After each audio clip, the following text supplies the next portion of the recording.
And welcome to the last panel for today's sessions. I am Bill Strauss, been with the Federal Reserve Bank for about 35 years, largely following manufacturing and the Midwest economy.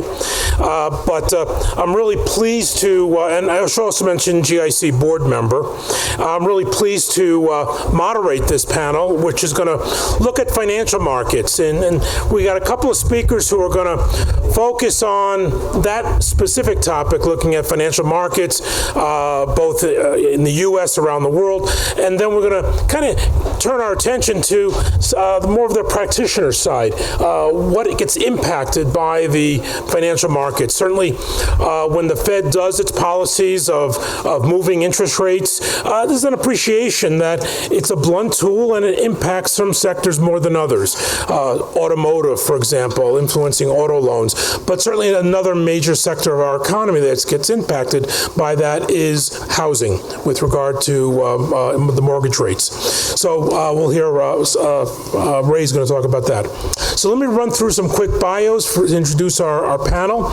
Our first speaker will be Danielle DiMartino Booth. She is president of Money Strong, an economics consultancy. She writes a widely followed newsletter and offers her perspective to global audiences on financial markets, the economy, and central banks. She spent 9 years as a colleague of mine, as an advisor to the Dallas Fed President Richard Fisher. She has a BBA from the University of Texas, San Antonio, an MBA in Finance and International Business from University of Texas in Austin, so I think she's collecting the whole set over there, and an MS in Journalism from Columbia University. Danny will be followed by Jack Rifkin, who is the CEO, Vice Chairman of the Board, and Chief Investment Strategist at Altegris. His vast experience includes private and public equities, investment policy, and management. Prior to joining Altegris, Jack was the Chief Investment Officer and Head of Asset Management at Neuberger Berman, and Director of Global Research and Head of Worldwide Equities Division at Lehman Brothers. Jack earned his professional engineering degree from Colorado School of Mines and his MBA from the Harvard Graduate School of Business Administration. And last, Ray Dillon, who is president and CEO of Deltic Timber Corporation for the past 13 years. Deltic Timber is a natural resources company that is focused on the ownership and management of timberland. The company owns over 500,000 acres of timberland, 2 sawmills, and is engaged in real estate development. Prior to joining Deltic in 2003, he was with Gaylord Container Corporation for 25 years. Ray has a BS in Chemical Engineering from Mississippi State University and an MBA from the University of Chicago. So I'd like to welcome Danny to the podium. Or from there if you wish. No, I'll stay here. I'll just comment to you. The last person who called me Danny was my sister, and it used to make us break out into like hand-to-hand combat. So, but I'll give you the Danny part. I'll take it. I'm gonna tell you a story of that I don't remember, that was relayed to me by Harvey Rosenblum, who hired me into the Dallas Fed first. And then I'll tell you another story about several months after I joined a firm that's now no longer with us, called DLJ, that used to be on Wall Street. And then I'm just going to do a very brief take on what I would be doing right now if I was still working for Richard Fisher. So I used to prepare a markets briefing in front of every FOMC meeting, and I would try in that endeavor once every 6 weeks or so to pull out what I consider to be risks that were percolating in the financial markets and how they might affect monetary policy decision making going forward. So with that, I will tell you a very quick story that Harvey relayed to me. On October the 19th, 1987, Alan Greenspan boarded a plane headed out of D.C. into Dallas-Fort Worth. And when he landed, somebody handed him one of those great big brick phones that we saw Michael Douglas carry down the beach in Wall Street. And somebody got on the bat phone and said, "Sir, the market's crashed." And he said, "I don't think I'll be making that keynote presentation in Dallas in the morning. I think I'll be flying back." And he did. He flew back to D.C. the next day, and while he was in the air, actually, the crash of Black Monday promised to get much, much worse. And Jerry Corrigan at the New York Fed, along with some rigorous arm twisting to open up credit lines, actually prevented it from becoming a 2-day cataclysm. We all still remember that time. In any event, on October the 20th, the following statement was released. The Federal Reserve, consistent with its responsibilities as the nation's central bank, affirmed today its readiness to serve as a source of liquidity to support the economic and financial systems. Love, Alan Greenspan. That's the day the put was born. And that's the day that a very slow creep of moral hazard was unleashed that I dare say caused me one day, years later, to join the Federal Reserve and try my best to serve my country for the better part of the last decade. Now, I'll tell you about 2 different words that greatly influenced my career on Wall Street. They were said in December of 1996. You may recognize them: irrational exuberance. I was at DLJ when we were Enron's and Dynegy's bankers, when we were underwriting IPOs every day. And I'll admit, I still didn't really know who Alan Greenspan was at the time. But by the time I left Wall Street, I figured out that the invisible hand was no longer invisible, that it was highly visible, and I began to appreciate the dangers of lower for longer. And I would go on to write all kinds of things about the housing crisis to come, but suffice it to say, Richard Fisher called one day, and I picked up the phone and I answered. So if I was getting ready to brief him in front of this upcoming July FOMC meeting, what would I point out to him? What would I highlight? So my briefs used to take up about 20 pages with lots of graphs and fanciness, but I'll spare you all of that. I will just read to you what I would consider to be things that if I was watching the financial markets and the economy and the intersection of those two, what I would be concerned about at this point. For the biggest picture of all, there's anger all around the world right now that is clashing with income inequality. And I don't bring that up to make a political statement. I bring that up to say that income inequality in and of itself is becoming a very grave economic issue for our world's politicians and central bankers to battle. Saudi Arabia, we learned overnight, has gone into a technical recession that has nothing to do with oil prices. These are highly unusual times. Asia's battling its own economic challenges, as we all read about. There's a very quiet currency war going on among Asian central bankers right now. And as we know, Europe is also slowing. Industrial production figures came out overnight that showed that Europe may not expand at all in the current quarter. Back here and around the world, and we heard a little bit about this morning, apartments and hotels, commercial real estate in general. There's been a ton of it built in recent years. Money has flocked to it because commercial real estate is considered right now to be the ultimate safe haven asset. But sovereign wealth funds and pension funds and private equity, you name it, insurance companies on a direct basis, they've flocked this asset class to the extent that valuations are above where they were in 2007. I mentioned pensions, the German insurance industry. They'll start to go out of business, German insurers, starting in 2018 if negative interest rates are allowed to prevail going forward. Pensions in Great Britain are under great stress, and as I was saying to Bill Dunkelberg on my way to lunch, the rate of return assumptions are capped at 3.5%. The average rate of return assumption for U.S. public pensions today is still north of 7%, which is causing managers to have to aim for the fences. They're investing in distressed debt real estate funds, things that you would never want to put your grandmother in, let me put it that way. Ellen Zentner, a fellow Texan, she brought up that we've basically are staring down the barrel of a lost generation of capital expenditures. Over the past decade, for every job that's been created in this country, we've seen $300,000 in share buybacks take place. About $2.5 trillion over the past few years has been taken out of the float of the stock market. We read a lot about stock buybacks, but the flip side of it is what we don't see, and that's the capital expenditures that have not occurred as people and CEOs, and I'm interested to hear what Ray has to say about this, but as a generation of CEOs have foregone investments they might have otherwise made in an environment in which interest rates were normalized. Rajan just left office in India. I wouldn't look past this as being a small event. He is a great central banker, and Australia is under its own pressures. These have been stalwarts among global central banks that have been holding the line. And so other yardsticks I'm looking at. Purchase applications to buy a home are down 5% year over year. And intentions to buy a home here in the United States are at 11-month low. That should not be the case if you've got a benchmark 10-year at 1.5%. There's something that doesn't square with that. Citigroup's Fear Greed Index, I just checked the markets before we got started. Markets are at an all-time high. Citigroup's Fear Greed Index is at 89 out of a possible 100.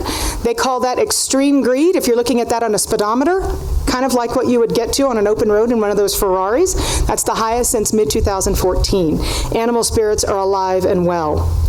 At the same time, we've got job openings at a 5-month low, the number of quitters also at a 5-month low. One of the great engines of this recovery has been the automobile industry, and we've seen the inventory to sales ratio at the lowest rate of the year. 3 of the last 4 months, we've seen a decline in auto industries. These are not the kind of signals that you want to see if you're anticipating an accelerating economy. The volatility of jobless claims, I'm getting a little bit in the weeds here, it's at a post-war low.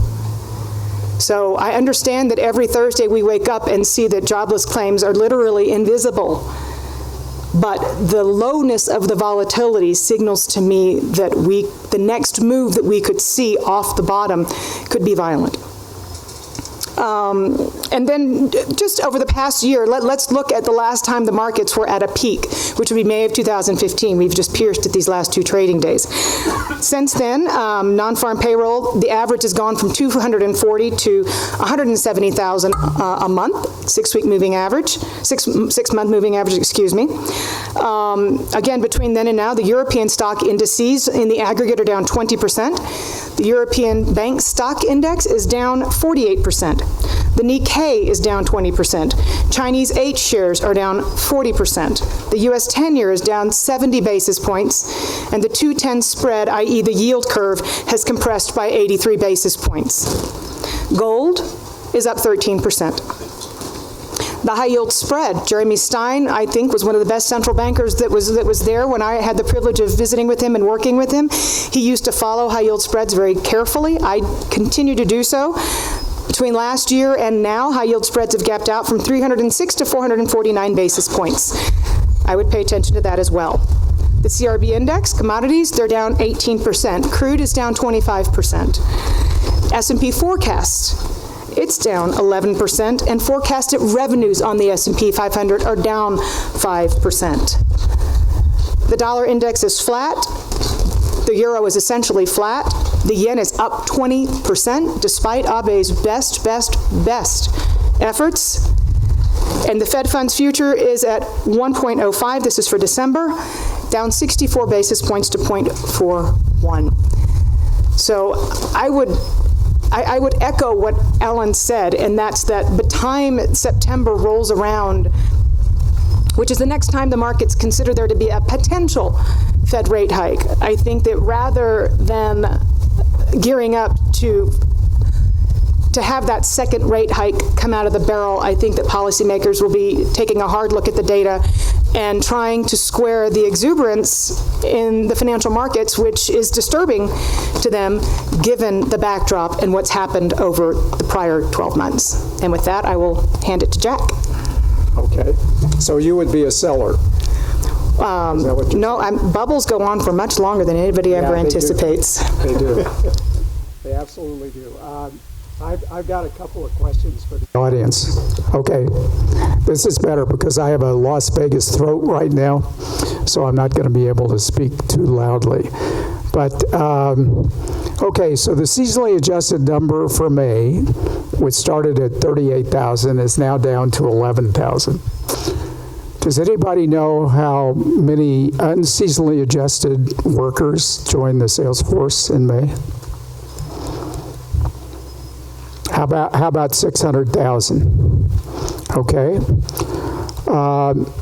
In June, okay, we had a super number, 287,000. How many people join the employment rolls unseasonally adjusted? By the way, I've never met a seasonally adjusted person. So, does anybody know? George Clooney. The number there was 600,000 again, which is 200,000 above what it's been historically for that month. Now let's get to July. How many people join the payrolls in July historically? How about 1 million leave the payrolls in July? And it gets seasonally adjusted to some crazy number, okay? I have yet to figure out the seasonal adjustment numbers. But what's happened is we're seeing a shift, which sort of coincides with a shift between a services economy and an industrial economy.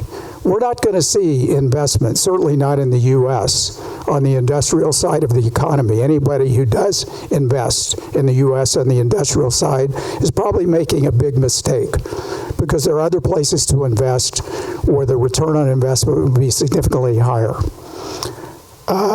We're seeing numbers that I find it hard to believe that the media actually makes statements around it. And not just the media, but those of us who appear in the media have to make statements around it as well. We're in a changing pattern in the U.S. But at the same time, let's come back to what's going on with the Fed. The Fed and other central banks are doing what they do historically. When growth slows down, they pull growth forward by easing. But believe me, what really determines growth globally and within the U.S. economy is demographics and technology, with a subset of that going into productivity. This is not a case of, whenever the Fed does this, all they're doing is pulling growth forward, which at some point we're going to have to pay the piper. And that could go on for a long time before we pay the piper.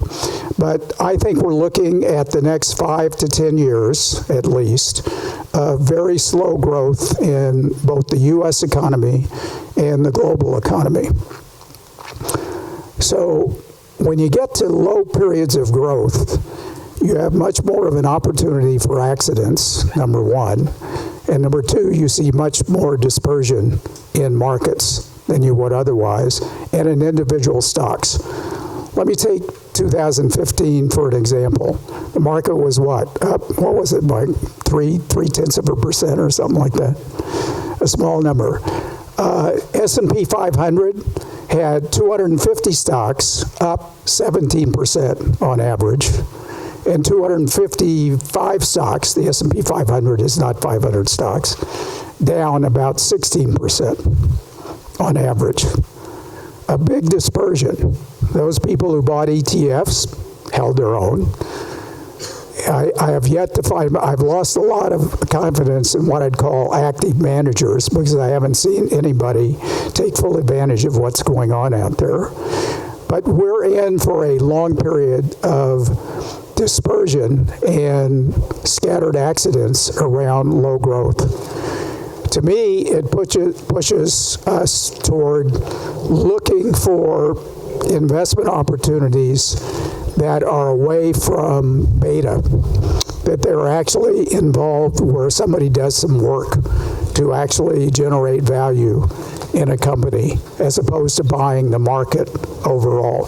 You're going to be disappointed. You're going to be disappointed with the average earnings coming out of the market. There's going to be a big spread. We're seeing that already. We've had a lift in profits when you go back to 2015, because you had oil come down by 50%. And if you turn that into numbers, you know, we have about a $2.3 trillion profit economy. But the drop in oil prices for the commercial side of the markets, based on their transportation costs, based on their running of factories, based on their lighting, whatever, their costs went down by close to $130 billion. That's like adding 5% to earnings last year. This year we've seen a recovery in oil. I don't understand why the market has historically been going up when oil prices go up. I don't know what they think they're measuring. What they're really measuring is that profits for the rest of the economy are going to go down and costs for the consumer are going to go up. And we're into a period where I think we're going to stay at pretty low oil prices.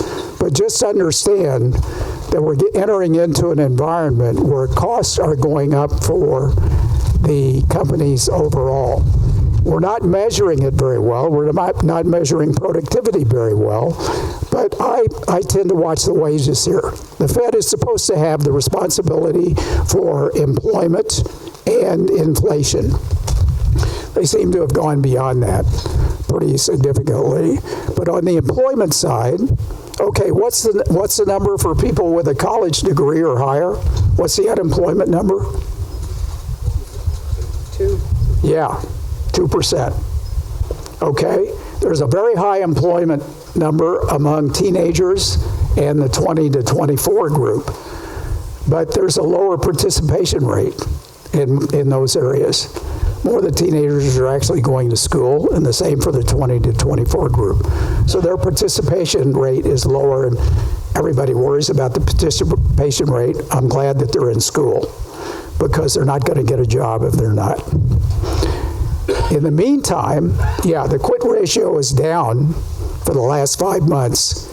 But how many, if you add up all of the unemployed people, the people working part-time because they want to work full-time, and those in the unemployment roles, how many people in this country are available to fill the number of jobs that are listed in the JOLTS report, which is how many job openings there are? It's a little over 2. 2 people in this country scattered around the country for every job that's open right now. And we've got companies saying they can't find people to fill those jobs, partly because they're not anywhere near where they are, and second, because a lot of those people are not really available. They're not available because we've got a gray economy that, as much for Moore's law as anything else, has grown very substantially. University of Wisconsin does some work on this, and you can Google University of Wisconsin gray economy. You'll find an interesting report there, which basically concludes that the amount of income that is being earned away from the books, so to speak, where people are not paying taxes, over the last 10 years has gone from $1 trillion to $2 trillion. Think about the taxes that are not being collected there. It's probably 300 to 400 billion at 400 billion at a minimum. There's a lot going on in the labor markets that ultimately is going to have to be dealt with by the Fed, regardless of what else is happening in the rest of the world. The quit ratio is down, but those people that are quitting and taking up other jobs, their earnings are going up by 4.5% annually. Those who are staying in the job are only seeing their earnings rise about 3%, but they're rising 3%. Now, I think Danielle may be right that we're hitting a peak here, and it may start going the other way. I'm not so sure we're there yet. I think this is going to go on for a long time. The net of it is you're going to see a great disparity in what's happening with profits in the companies. And that points you to being much more specific on what you own. If you're going to own public securities, if you're going to own public debt. We're turning our attention to what I call the liquidity markets, which people are going to talk to you about. Liquidity is a big problem. Everybody here likes to have liquidity in their portfolio, right? You probably have way too much liquidity. If you're putting away funds in your IRA, or you're putting away funds for your children or grandchildren, you're putting that money away for a long time. And historically, there has been an illiquidity premium in those securities that are not liquid, and you can't buy them in a mutual fund. You have to figure out another way to do it. But you also have to think seriously about what your real liquidity issues are. How much liquidity do you really need? And I think maybe there are some people here who haven't experienced this badly, but the liquidity trap that is caused by the ability to sell every single day has led people to making bad mistakes here. There's a company that actually analyzes this, looking at flows going into mutual funds and out of mutual funds and now ETFs as well. And on average, where the market has been up 9.5% over the year, those people trading in and out of their holdings are up on average 3% a year. 3% compounded isn't very much. 9% is pretty good. You look at the average private equity firm, which is definitely a liquidity, they're running up about 400 basis points, about 13.5% a year. And the better ones, the top quartile, are up 800 basis points over a long period of time. That means $25,000 put to work. Let's say when KKR started what it was doing, that would be worth today something like $20 million. Those folks who bought the market 3% a year, I think that number's like $87,000. There's a big difference here, and I think we're entering into that kind of an environment. It's going to be rough here. We're going to have lots of accidents occurring. But I think it requires someone to really take a look at what's going on here. And I do believe that ultimately the Fed will have to respond to what's going on the wage and ultimately the inflation front, regardless of what's happening in the rest of the world. There is a risk that the Fed has joined the rest of the central bank establishment, where they're going to continue to pull growth forward as long as they can. That just makes the other side of this a much more difficult period. And in the meantime, you got to look very carefully at what you're investing in. I kind of like real assets as another place to put money to work as well.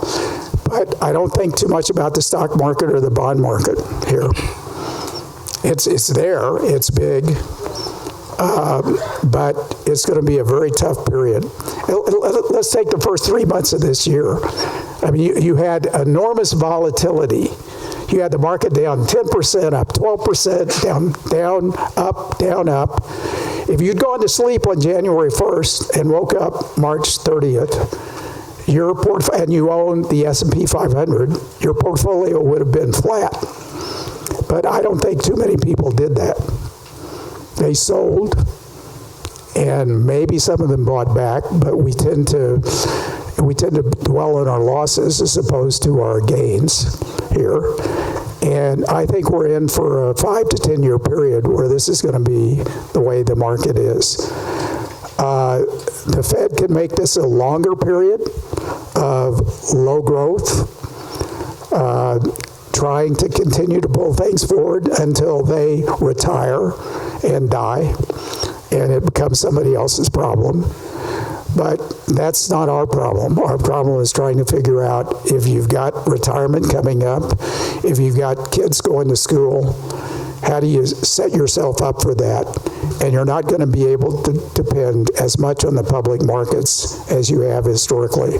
You're going to have to look someplace else as well. Let me end there. There's a lot more to talk about here. But this is the presentation I want to hear. Oh, no. Well, you're too kind. But now I know why I'm here. Okay, because there's nothing more hard than hard assets in the form of trees. And you don't have to worry about them being below ground, they're above ground. You can easily count them. So, and also they're the answer to the world's carbon issue. Trees store carbon, never released until they're burned. And theoretically, it's carbon neutral. And then the other thing is, we've been talking about negative interest rates. So the other great thing about trees is that you get 5 to 7% growth in the South every year, biological growth. So I'm just telling you, if you're looking for a place to park some money, trees are the answer, and I've got just the vehicle to do that with. But thank you, Jack. They asked me to talk about housing and the outlook. And you know, if you're in business, you got to get up every day and think things are going to get better, and so I do. And we need, for our quote, the building products industry, for timber, wood products, and then all the associated building products that go with that, we need a healthy housing industry of about 1.5 million starts a year, split traditionally around single-family homes and multifamily homes. And rather than today, it's skewed toward multifamily, which in the end uses less wood for building products. I'm projecting we'll be back to 1.5 million starts by 2019, and how I get there is basically we've been increasing about 100,000 starts a year, and if we get to 1.2 this year, we should be at 1.5 by 2019. With that, that'll drive an operating utilization rate in our industry of around 90%, which will bring some pricing power. So with the building products industry sitting here today, we're sitting here forecasting a better future and a more profitable future. The tailwinds, if you're looking for tailwinds for housing, which most of you know as well as I do, and especially if you're a glass half full type of person, household formation is improving. That should lead to pent-up demand for single-family homes. We at Deltic, we've actually introduced a new product in our Little Rock market, the starter home, small home at 1,500 to 1,800 square foot.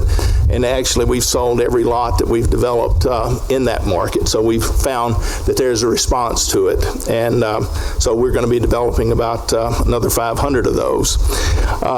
The unemployment rate, it is continuing to drop. It's building confidence, and I think more 20-year-olds are moving out of their families' homes and moving into an apartment, or if they have a job and can move into their first home. And mortgage rates, which is what we're here to talk about. Mortgage rates, I don't know how they can get much more favorable than they are today, and if we can't sustain a healthy housing industry with these mortgage rates, then I would say it's cause for concern. But then typically we've got the student debt issue, and then the mortgage application process, as all of you know, is just, quite frankly, very strenuous and time-consuming. But the other issue I want to mention is that if we did get back to the 1.5 million housing starts, the skilled labor needed to build those houses is not here. And that's a big issue. We've talked a lot about jobs. Through the entire recession, Deltic Timber Corporation, we never stopped hiring people through the entire recession. We didn't lay a single one off. We did, through attrition, eliminate a couple of positions. But we could not fill all the jobs we had in our sawmills in the depths of the recession for people not wanting the job or not being able to pass the required drug test. And that's sad. But we never stopped hiring. We haven't stopped hiring now. And we're looking for people today. And that's a job that's paying, to begin with, $15 to $20 an hour, coming in with a defined benefit pension plan, a defined contribution plan, and health and dental insurance. And this is someone that might not have had a high school education. So it's a pretty good deal, and regardless of where you're located. If I look at lumber and wood panels, which we make this year compared to last year, we're up slightly, 2 to 3%. I think we'll be positive at the end of the year, and we're counting on a strong second half. First quarter was extremely challenging. Second quarter's been much better, and hopefully we're set up for a strong second half of the year. I would tell you that most building products companies through the recession and the housing implosion that we went through right-sized their organizations through that, and quite frankly, most are pretty healthy. You were asking about investment. We never stopped investing through the recession, partly because we're a company with a strong balance sheet, a lot of hard assets with a low invested cost basis, and we're preparing for when the markets reward that type of behavior and the conservatism that generated those types of opportunities for us. And I've been in the commodities business my entire career, linerboard and craft paper prior to wood products and lumber. And traditionally, those companies that are in a position to invest and grow in the worst of times are the ones that will win long term. And that's what we've set Deltic Timber up to do. And we'll be positioned for when the market gives us opportunities, be it volatility or real demand, we'll capitalize on them, and we'll use our size to be fast, focused, and flexible to be able to capture more of the opportunity than others that can't move as fast as we can. So I hope that's beneficial. I'll be glad to answer any questions. Right. So, interesting presentations. I've got quite a few questions, but hopefully you do as well. So we'll try to take turns over here. So I guess one of the things that was brought up was this issue about the outlook for markets. And I guess I kind of would express it as the profit share of the economy versus the labor share. We have seen the labor share continue to go down for quite a while. And I think that's underlying a lot of the frustration that we're seeing in this political year that we're in. And hence support for some candidates that are out there. From the Fed standpoint, we're kind of agnostic on that, except for a realization that it has gone down quite a bit. So if in fact it moves the other direction, so that profit share does suffer a bit, is there going to be a virtuous cycle that where the labor share will have more money, kind of that old Henry Ford, giving people enough money to buy the product? Could it actually be helpful for the economy to have it reverse itself?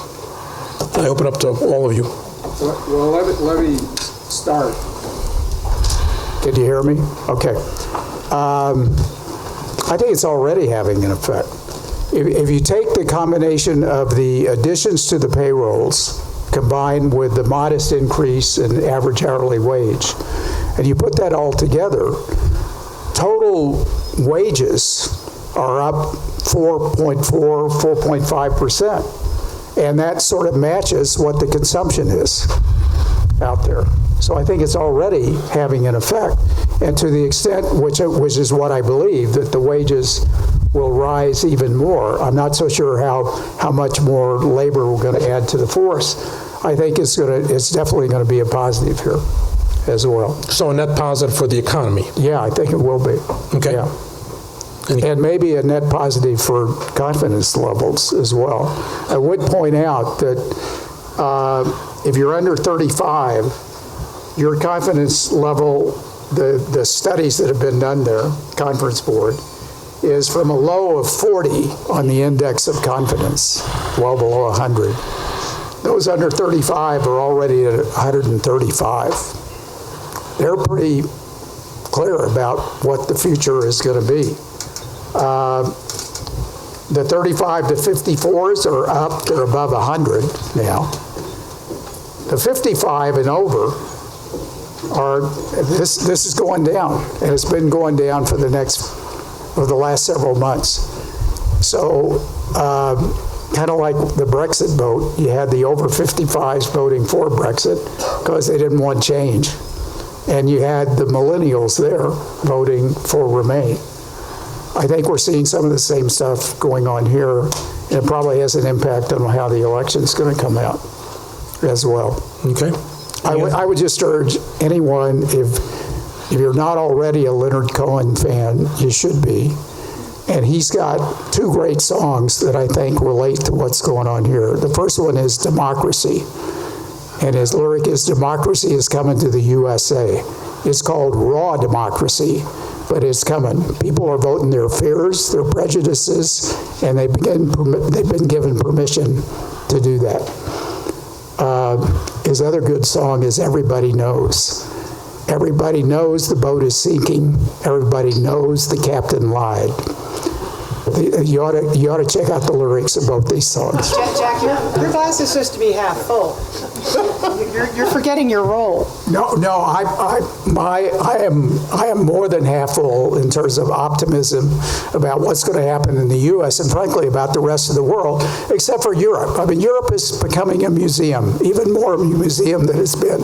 That's the only reason you go there, and it will be the only reason. I mean, you really, if you look at the emerging markets, if you look at Asia, if you look at the Americas are doing very well. The first half of this year, every major American market, and I define as American everything from Tierra del Fuego to Cape Columbia, everyone except Venezuela is up. And that's both in dollar terms and in local currency terms. You didn't have to go anyplace else. And now I think Asia is actually beginning to look attractive as well. Okay. I would add one thing. Corporate America right now, Ray, your company notwithstanding, by the way, I miss my defined benefit. We'll talk about filling out a job application after this. The only thing I would add is that we're in the second longest bull market in history and that the current economic expansion is extremely lengthy. Chair Yellen has explained to us in depth that cycles do not die of old age. But that being said, I'm not so sure that there can be an elegant handoff that hits profit margins at this particular junction. Again, Deltic notwithstanding, there hasn't been enough investment in the future for there to be this baton handoff. That would be my greatest concern. I would only add to that, Ray, I'll give you a second, that when Danielle, you mentioned about the irrational exuberance comment of Greenspan back in the mid-90s. When the market did correct, the S&P never fell back to the level when he made those comments. Right. So, that's the problem with bubbles, is that, you really don't know when they exist. In fact, the bubble came after the fact. I'm a long cycler. I think that we've been in this market for a very multi-decades. Ray, you had a comment? Yeah, let me correct something I think I might have misstated. We just froze our defined benefit plan, but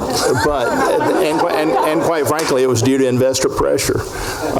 Because I truly believe that for our workforce to have a retirement benefit, we see it all day long. We try to train them, educate them about investing.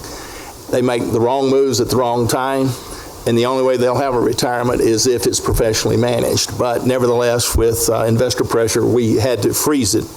But for those that were in the plan, they still get to accrete a benefit. Well, then I retract my application request. That's all right. That's okay. But let's talk about please. Through the entire recession, we were in an area. All of our assets are in Arkansas. We had the Fayetteville Shale booming in Arkansas. It was about $1 billion a year influx into the economy there. And so we gave increases every year during the recession because we didn't want to lose our well-trained employees to the gas fields. Right. And so, it was 2 to 3% a year versus 5%, but that was more than most were giving. And it was to retain the workforce, because I tell investors a lot of time that the people that work in our sawmills probably couldn't participate very well in this environment. But I guarantee you that I don't think I could take 90 of you in this room and go start a sawmill up either. So that's not a criticism, it's just where your skills are. But if the battle is going to be for resources, and human resources is where the battle is going to be.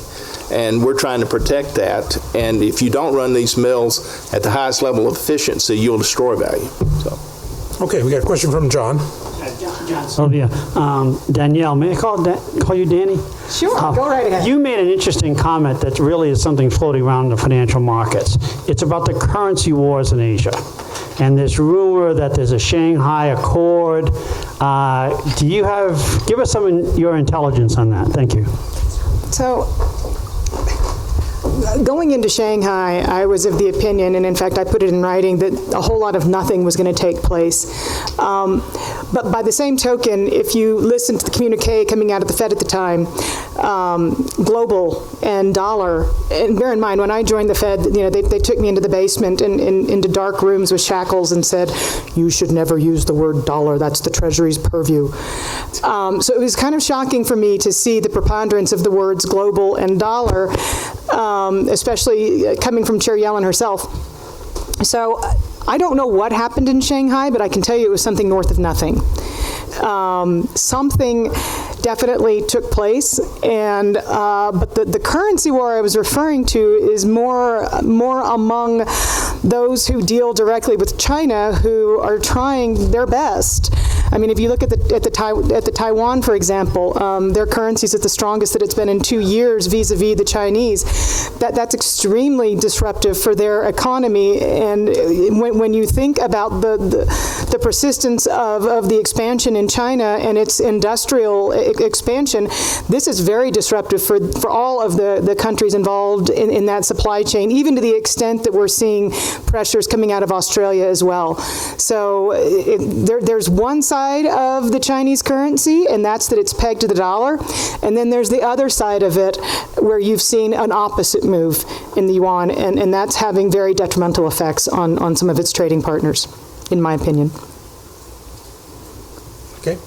So I'm Ann Mathias with Guggenheim Partners. This is a question for Ray mostly, but I'd love to hear your view on the current immigration framework and how it hinders or helps or what could change that would support your need for more people.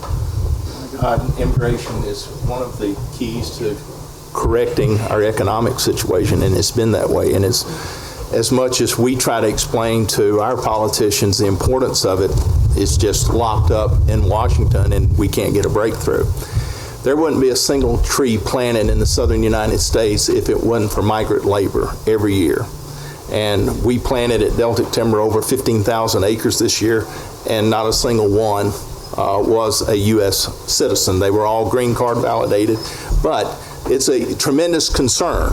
And it would solve a lot of the workforce issues if we could correct immigration, and I predict it would solve a lot of our economic issues, because we need young people, we need to get the birth rate up, and quite frankly, that would be good for all of us. You know, I would actually add to that, because I had an interesting vista being at the Dallas Fed and being kind of at the epicenter of where a lot of the construction workers were going back and forth, especially during the housing boom years.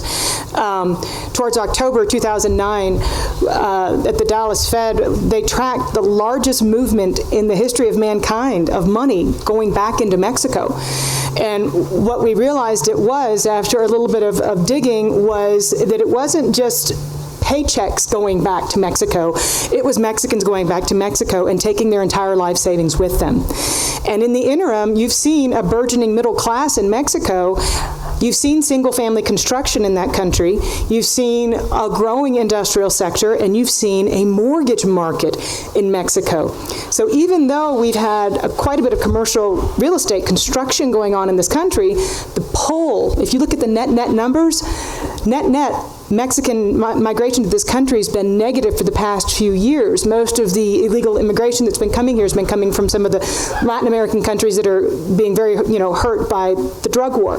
But there has been an economic revolution and a very strong central banker in Mexico that has made it's made the dynamic and the pull here from the United States much less than what it was between 99 and 05. Okay. Hi, Bill Kennedy with Field Point Private. Danielle, question for you about total system liquidity. You think about the size of central bank balance sheet, but also the interplay with private credit, the amount of credit availability through the banking system, and then the lack of velocity for that credit going through the system. Can you just talk to how you think about that in a framework? And then the follow-up for the panel, is it possible inflation expectations are wrong? Is it possible that what we're seeing in the forwards market is not true to what could actually be experienced, say, 12 months to 18 months down the road? Thank you. I'll speak to liquidity in a second. As far as inflation is concerned, I still have pronoun challenges. The Fed didn't measure asset price inflation correctly back before the crisis.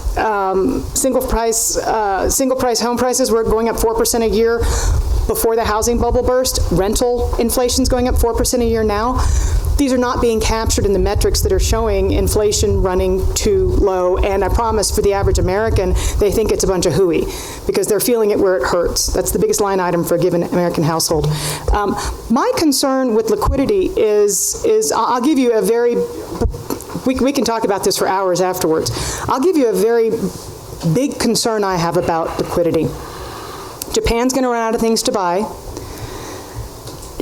The ECB is running out of things to buy because of negative interest rates. Velocity scares the hell out of me. Banks are still not willing to lend in this environment. We've seen even private equity deal flow, despite $1.4 trillion of dry powder, start to dissipate, which is very surprising. I've never seen a general partner give a limited partner back their commitment. So liquidity is abundant and ample until it's not. The difference between now and 2007, 2008 is negative interest rates. You've got floating rate product in Japan that can't get repriced. So I would venture to say that it's going to take a lot of work on the part of central bankers this time around to anticipate where the next liquidity hiccup is going to be, because negative interest rates have been imposed, because there's $14 trillion of sovereigns running around with a negative interest rate, because Japan's bought half of its market back in the form of ETFs at this juncture. My biggest concern about QE, if we have to go there, if central bankers have to go there, is that there won't be enough to buy. So let me jump in to follow along with this view of low interest rates. So we're in a very soft inflation environment, and we can argue about the accuracy of those numbers. And yet the economy's growth is also quite muted, trend-like, let's call it that. So the question about, I think, and Bart, Jack, you were bringing up the point about that the Fed is pulling ahead activity. I guess we would probably think more about the fact that the level of interest rates that we're at is kind of in line with a low inflation environment and a soft growing economy. That it's more of trying to balance those together. But I'm going to put both you and Danielle as chair of the Fed and in complete control of Fed policy. Where would you want interest rates, say, by the end of this year? And then I'm going to let Ray respond to your policy suggestions. So, whoever wants to start. I don't think the Fed's in a position to raise interest rates. You're in complete control. I'm in complete control. Where would you want interest rates? I think I would let the economy do what it's about to do. I would also cut back communications in total. I would set up one spokesperson for the entire organization. Somebody brought up a question this morning as to whether communications become disruptive. The answer is yes. Is President Lockhart still here? He's gone. He left. but Bill Dunkelberg asked that question this morning. Has communication become disruptive? Absolutely, yes, it has. I wrote this a few months ago. After the next recession, if I was head of the Federal Reserve, I would vow to raise the floor to 2% and to never breach it again in order to safeguard the sanctity of the yield curve and the banking system in this country.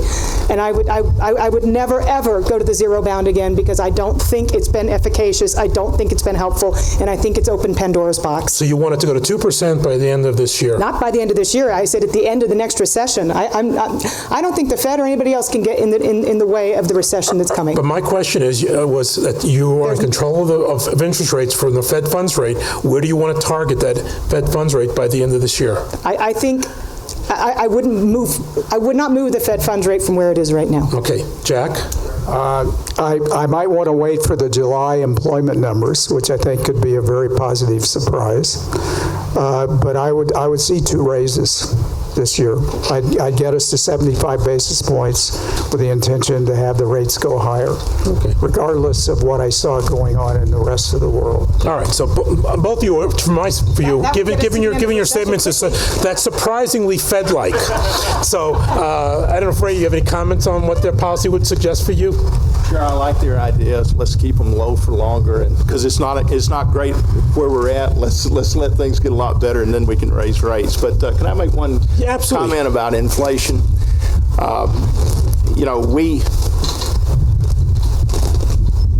We've got more capacity in most industrial sectors than is being utilized today.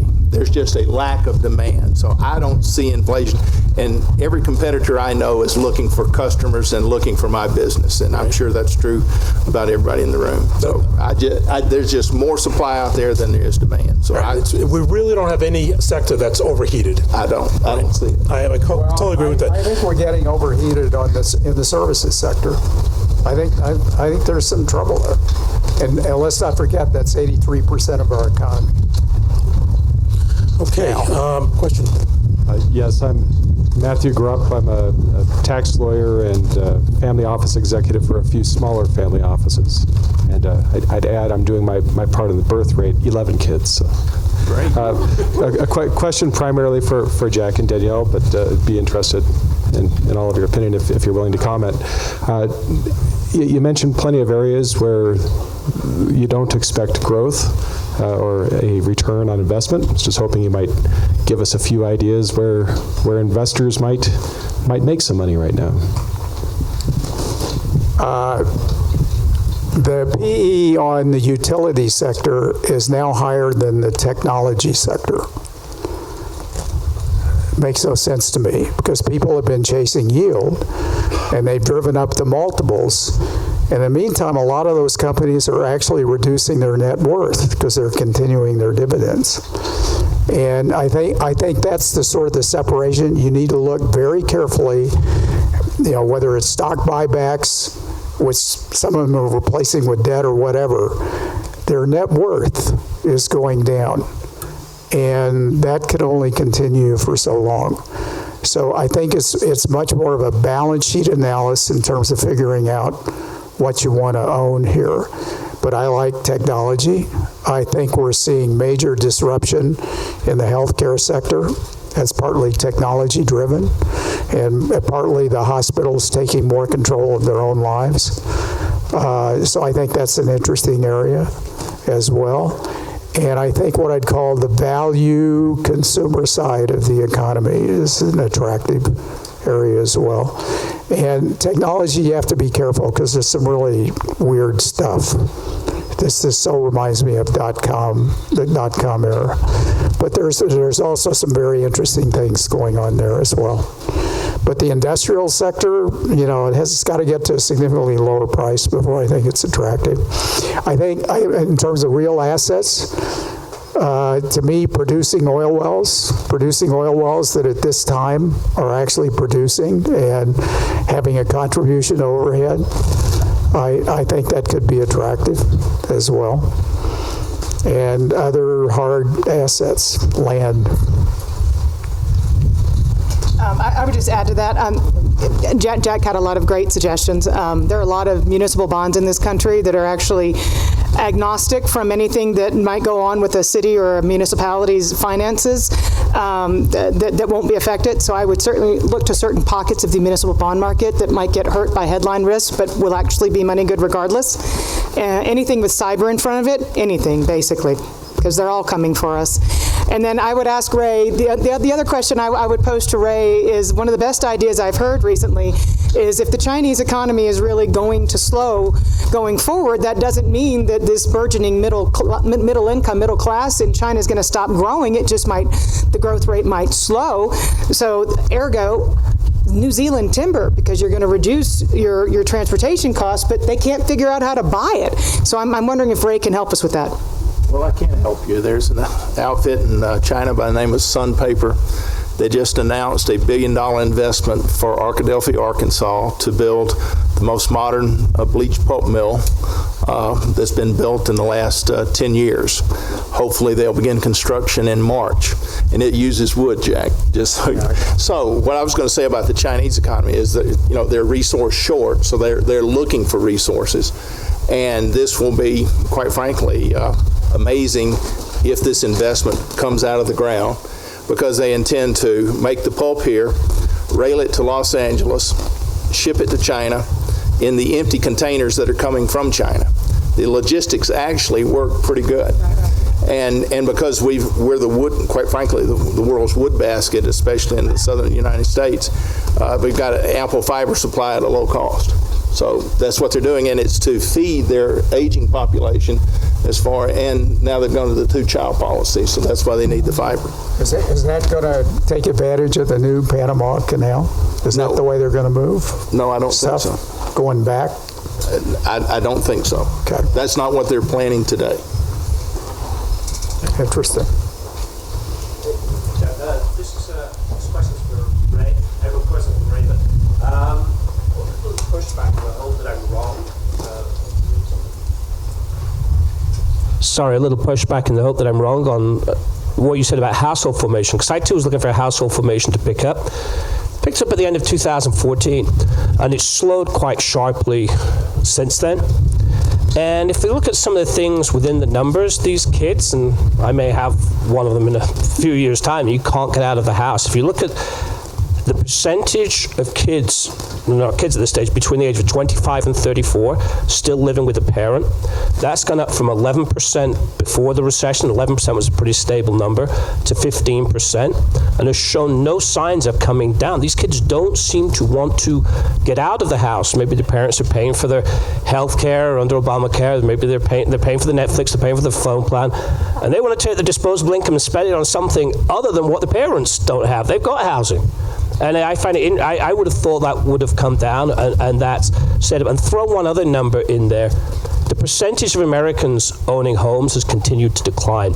Went from 65 up to almost 70%. It came down, and it's actually lower now than it was in the mid-90s. So, to the extent people do want housing, that's why we're skewed to multifamily. They want to rent somewhere. So maybe just some thoughts, some counter arguments, so that I can take some comfort in the forecast of 1.5 million housing starts. As it relates to household formations, my comments were aimed at from the middle of the recession as to today. And there's a Deutsche Bank slide deck that's come out that indicated that household formations were beginning to trend up. So that was the basis for my statement. I have it here. Yeah, I think you do. And so, and I agree that in most of the age brackets, that house ownership has trended down. And how much of that was due to the recession and having to liquidate the home, I'm not quite sure. But I still think people in America want to own a home.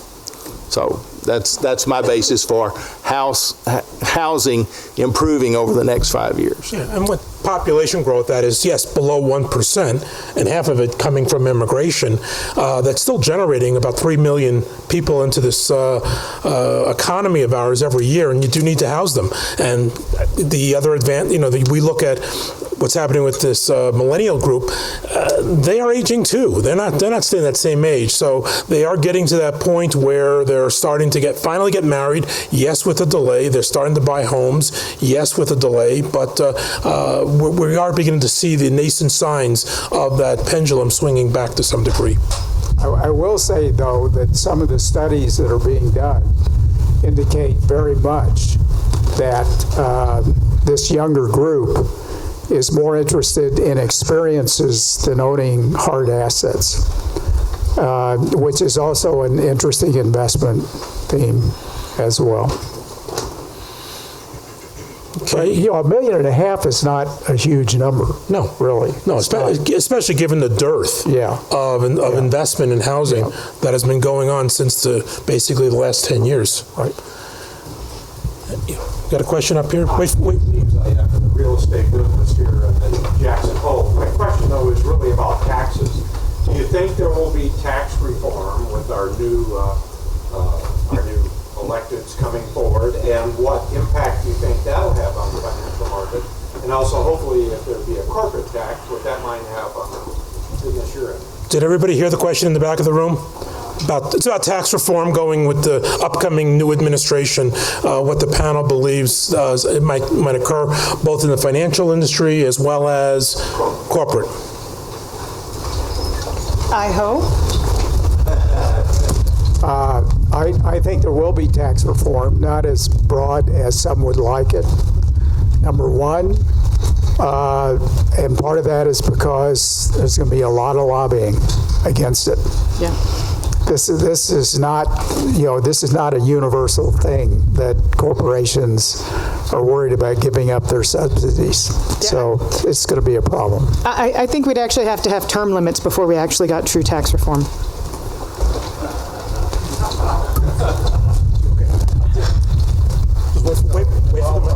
Just wait for the microphone. Thank you. I was just going to say, one of the speakers earlier today was talking about how the Fed's running out of ammo, if you will, and fiscal stimulus might be the next hope or catalyst. To follow up on this question, you talked about CapEx spending. What would save the recession? Because I agree with you. You're a great panel. Thank you very much. When's the recession coming up, and is that any hope to save it? CapEx spending and fiscal stimulus. Well, to listen to Ellen, and if you combine what Ellen had to say earlier today with what I'm saying, it doesn't feel like the recession's too far away. Especially if you look at people's usage of credit cards, for example, and people, the savings rate right now is running at 4 times the spending rate. And these are typically red flags that indicate a little bit of household budgetary strains. You know, I think one of the things that the fiscal authorities could have done that would have made the monetary authorities' job a lot easier would have been kind of what the Australians and what the Danes have done in the past, and that's kind of retraining your uneducated for a different skill set, so they could have gone and applied to Ray. And if you look at Germany today, they employ a much higher percentage of their working age population in unskilled positions, and that is absolutely fantastic. That means that their labor force is much more diverse than that of ours, simply because people could have been retrained to work in other. I mean, there was a time that Mr. Fisher he whined for years that there weren't enough welders during the shale revolution. Well, my argument is we could have taken a lot of construction workers and retrained them and had them become the next generation of welders when they were perfectly capable of being retrained, rather than give them 99 weeks of unemployment insurance, which ends up putting more onus on the monetary authorities to try and do all the heavy lifting. There are things that Congress could have done that they didn't, that would have mitigated the last recession and helped us pull forward and had a stronger, more robust recovery. May I add?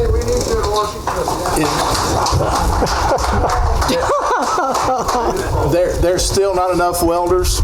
I just want you to know, there's still not enough welders, and it's the Ross Perot theme. Nobody wants to sweat anymore. Well, that may be part of it, but it's also a question of training. If you're going to depend on the government for training, it's not going to happen. It's going to have to be the corporations that take raw labor and turn it into something more valuable. Okay. Our last question of today's session, we're going to let Mike McKee, who's going to be doing yeoman's work tomorrow, moderating multiple panels. So, Mike, go ahead. I want to ask Ray, you mentioned... And it's okay to call you Mike, right? Yes. Okay. Or you can call me Ray, or you can call me whatever. We can call him Mikey. Mikey likes it. You mentioned, Ray, you were cheering on lower for longer, and you were talking about the fact that you haven't stopped investing. I'll ask it as a broad question, and you can pick what part you want to answer. But basically, what's your credit profile? Do you use free cash flow to finance your investments, or are you borrowing? And if so, how are you borrowing, and what kind of reception do you get these days? In other words, is credit available? Is the monetary policy channel working, or does it matter? In a commodities business such as lumber, we're looking where we think things are going to be in 5 years and investing today for that. So we will invest with debt, and especially if a strategic timberland purchase comes up, which did in 2014. We bought 70,000 acres of land 35 miles underneath one of our sawmills.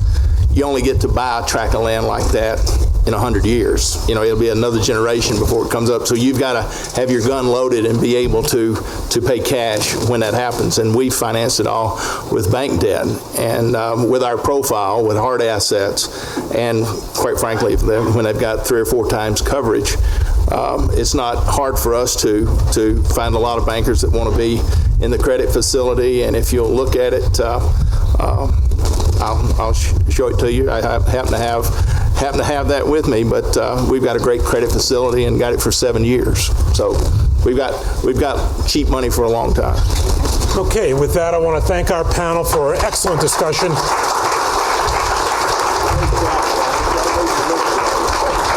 And I'll turn it over to Michael Drury. Just, first of all, thank you all for staying. A couple of quick housekeeping things. First is that your name badges, we only have one. It's very cheap, low-cost operation. So please keep your name badge if you're going to come back tomorrow. Second is tomorrow we start at 9:15. Paul McCulley will be on at 9:30.